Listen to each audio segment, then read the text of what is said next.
We often think wars are won on the battlefield.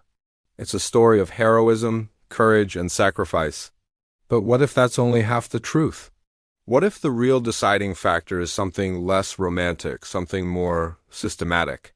Elon Musk often talks about how progress isn't driven by emotion, but by systems. Energy systems, industrial systems, financial systems. When we apply that exact same lens to the two world wars, a stark pattern emerges.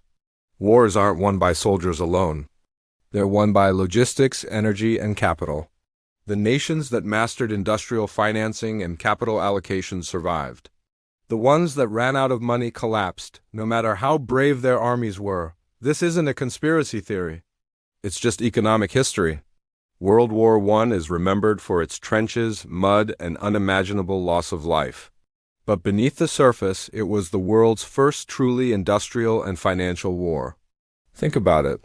Modern artillery, rail-based logistics, oil-powered navies, and the mass production of ammunition. None of this runs on patriotism, it runs on money. By 1915, Britain and France were on the verge of bankruptcy. Their war effort became completely dependent on credit from abroad, especially from the United States. American banks, led by J.P. Morgan and Company, essentially became the primary financiers of the entire Allied war machine. By the time the U.S. officially entered the war with soldiers, it was already deeply invested financially. Germany, on the other hand, made a different bet. Instead of heavy taxes or borrowing, the German Empire just printed money.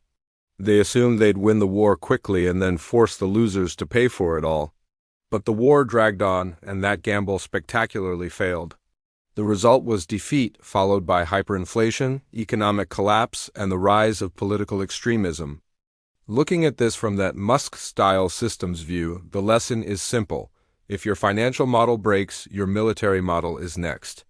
The world wars also turned central banks into invisible weapons. Suddenly, a nation's ability to issue bonds, stabilize its currency, manage inflation, and maintain the trust of investors became just as critical as its tanks and aircraft. Countries with credible, trustworthy central banking systems could raise vast amounts of capital at a low cost. Countries without that credibility paid a heavy price in instability. Britain's financial reputation, built over centuries, allowed it to borrow almost endlessly. Even with German bombs falling on London, the British pound was still a currency the world trusted. That wasn't just luck. It was institutional trust. Elon Musk often emphasizes that trust is a form of infrastructure.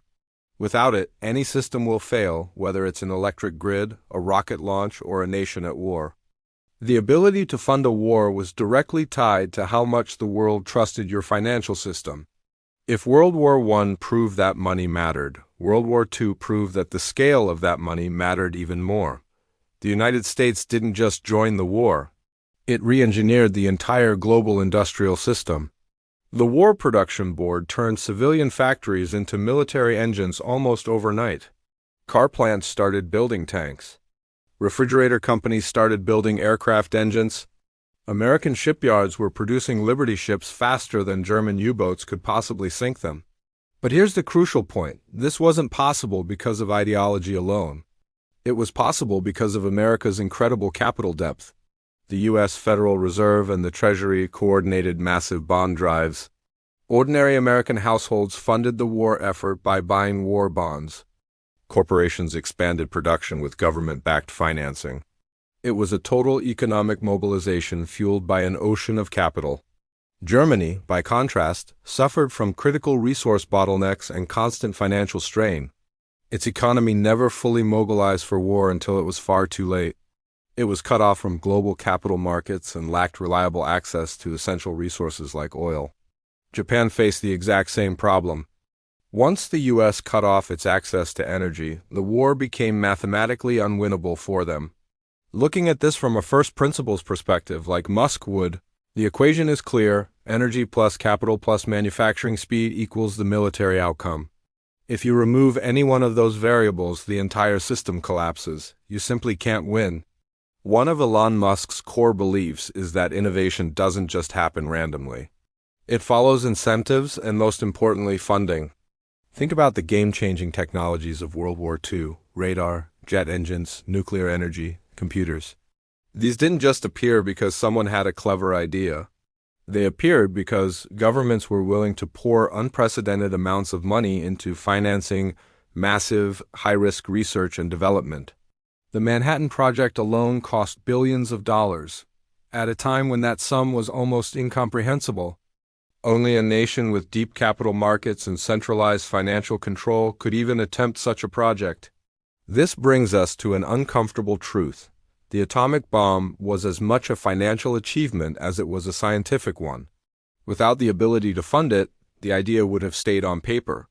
History rightfully honors bravery, and it always should. But bravery without a supply chain is just a tragedy waiting to happen. Poland fought bravely in 1939. France fought bravely in 1940. Germany's soldiers fought with incredible discipline and courage right up until 1945. Lost not because they lacked bravery, but because their systems failed them. Elon Musk often says that reality doesn't care about our narratives. Physics always wins. Well, economics behaves in much the same way. You can't outfight an empty fuel tank. You can't outmarch a broken supply line. And you absolutely cannot outlast a collapsed currency. Courage is essential, but it can't defy the laws of economics. So, when the wars finally ended, the real victors weren't just the armies standing on the battlefield. They were the financial architectures that had been built. The Bretton Woods system, the US dollar becoming the world's reserve currency, the creation of the IMF and the World Bank. These weren't simply peace projects. They were post-war control systems, designed specifically to manage global capital flows and ensure that no rival could rebuild their industrial and military power too quickly. From that Elon Musk-style perspective, this makes perfect sense. Whoever controls the flow of capital controls the future trajectory of innovation and therefore, power. The world wars teach us a very hard lesson. Soldiers win battles. Factories win campaigns.